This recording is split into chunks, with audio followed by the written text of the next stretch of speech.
Hey, it's Megan. Grab your coffee and let's have a combo. Robin Berzin, CEO of Parsley Health, sent out an email this week, and it wasn't what I was expecting. She was referencing some studies we talked about in episode 4. 10 minutes could give you 8 years. She was referencing some studies we talked about in episode 4. 10 minutes could give you 8 more years. She is someone I put in the general badass category, starting Parsley Health and growing an integrated telehealth company to where it is today. She was way ahead of the curve. She's an impressive human, and she's still figuring it out. She shared that over the past few years, she had leaned into yoga and Pilates, but really lacked resistance training and cardio. She thought she had it dialed in. And then she learned something new, realized that she needed to adjust. I am so glad someone else who is in the health space is talking about the challenge to do the right things.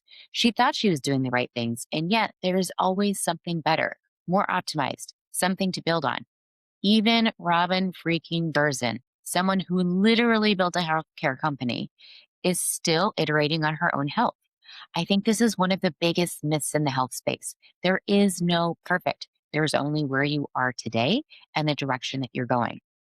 This is the challenge, being honest about where you are, what you need versus what you want, and what you actually have the bandwidth for right now. This is why I talk about one pillar, one habit, one step at a time. It's hard to do it all, and it's a spectrum that changes with life situations. Sometimes that's by the day or the week, and sometimes it's months or even years of your life. The perimenopause matrix isn't about optimizing 6 pillars all at once. It's about using the framework when you need it to support your current situation. There are so many pressures to be optimized. The messaging is everywhere. I like optimized in theory. I like to think of it as being the most bang for your buck. But as we talked about in the resolutions episode, sometimes optimized is a theory unless you apply it to yourself in the context of your life. I fall into this trap all the time, looking at other people I admire and thinking I should be doing those things. They are successful, optimized, crushing life. I should be growing my visibility and helping more women. This is something I feel extremely passionately about. So I make this podcast, which I love because it allows me to learn, be curious, and share the information with you. That fills my soul.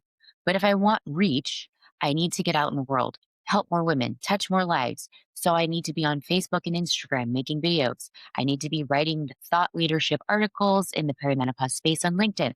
I need to grow my email list, speak and present at conferences, network with other perimenopause people, connect with people in the women's health space.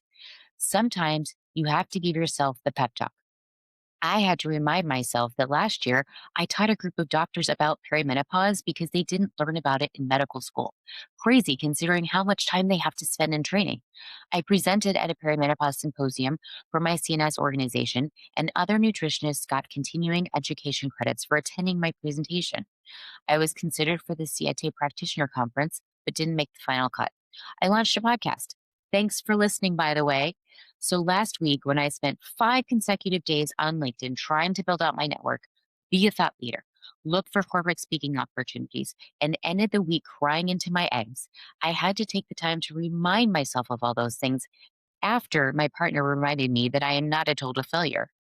LinkedIn holes are real. And if you are looking for a job, trying to get more traction, or build out your visibility, every time you hop on, someone is sharing a promotion, a project, a conference, a success. I felt very behind having none of those things to share.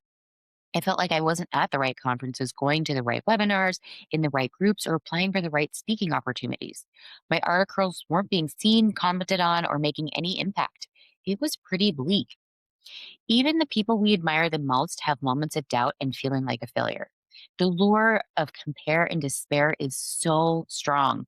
Consider who you are comparing yourself to. I was looking at women who have spent the past decade building businesses. That is a terrible place to compare. I made a career pivot in my late 30s. I spent over 2 decades in the fashion industry. There is no way I could be on par with people who've been in the women's health space for their entire careers. That's just silly. Are you comparing yourself to someone in a completely different life space than you? I think it's alluring to look at the health influencers and the people we look up to and want their morning routine, their supplement stack, productivity tips, life and forget that there are different people in different life circumstances with different needs, desires, and bodies. That health influencer has been grinding for over a decade. They have a team, and their job is to be fit. That's how they make money. Is it a fair comparison with you when you are a full time person working a corporate job who hates mornings, has two kids under five, and hates sweating? No, that's not fair. It's also not fair for me to look at a CEO of a company and want their schedule. They have an entire team of people making their life work inside and most likely outside of the office. Reminder that you have heard 100 times, but one more time won't hurt. Social media, including LinkedIn, is a curated show of highlight reels. Just because someone is a multi time founder and CEO doesn't mean that the companies were successful or that anyone is working at the company besides themselves. Just because someone takes a gym selfie every day doesn't mean they had an effective workout. They might have walked at a snail's pace on the treadmill watching their favorite show. No shade if that's what you do at the gym, but don't let that person make you feel bad for how you use your time. It's impossible to know from social media who is successful and with what measurements. Followers don't always equate to money and success. There are plenty of people with thousands of followers quietly making good money and living their best lives. But there are also plenty of people with tens of thousands of followers who aren't making any money from their accounts at all. At the end of the day, your opinion is the only one that matters. You know what's in your heart and you know what your priorities are. You know what moves the needle for you. Sometimes it's hard to hear that voice, that knowing deep inside, but if you get quiet, she will tell you what you need. I am not talking about the rude voice that sits in your head telling you all the things that you did wrong today. That voice, mine is called Monica, is unhelpful, but just trying to keep you safe. If you never take any chances or go after anything, you can't get hurt. She doesn't want you to get hurt, so be kind to her. Tell her you appreciate how much she loves you and wants to keep you safe. Ask her to come and sit with you while you both get quiet so you can listen to that deeper voice. That voice is more elusive and harder to hear, but she has more wisdom. It took me 3 days of meditating and waiting to hear from her the last time I tried. So, if you're rolling your eyes right now at me and thinking, I do not have time for this woo woo shit, I get it. But hear me out. Your Monica can be calmed with some kind but firm talking. Try to pull back and listen to what she's saying from a bigger perspective. Chances are the thing that she keeps talking about is actually something bigger, fear of something. Is she telling you that you can't be successful at a work project? What is she really afraid of? Failure, change, something that happened before and is happening again?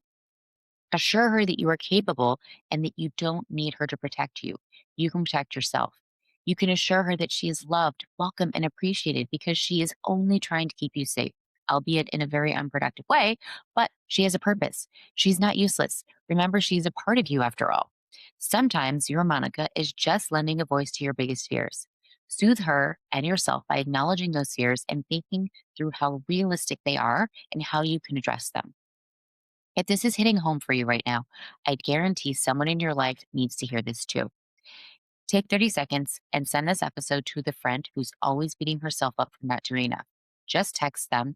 This made me think of you. We're both doing better than we think. That's it. She'll thank you.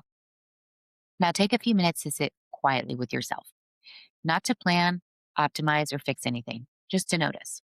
What's the thing that keeps popping up? That nagging feeling you keep pushing down. Maybe it's, I need to move my body.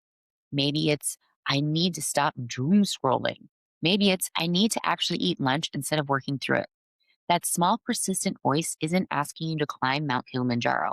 It's asking you to take one step forward, feeling more like yourself. What's your one step right now? I know that's hard to answer when your head is full of noise. So here's what I want you to hear right now. You have permission to be exactly where you are. Permission to take one small step instead of 10 giant leaps. Permission to choose rest over productivity. Permission to disappoint someone. Permission to change your mind. Permission to not have it all figured out. Permission to ask for help. Permission to do a half assed job on something that doesn't matter. Permission to prioritize yourself without guilt. You don't need to earn these permissions. You don't need to optimize your way into deserving them. They're already yours. So, what's your one step right now? Today, I'm not Robin Berzin. You're not your fitness or career idol. We are both ourselves, and that's the only way that it can be. You are here on this tiny rock spinning around the sun for only so long. Don't spend your time wanting someone else's life. Spend it living yours. Can you do me a favor?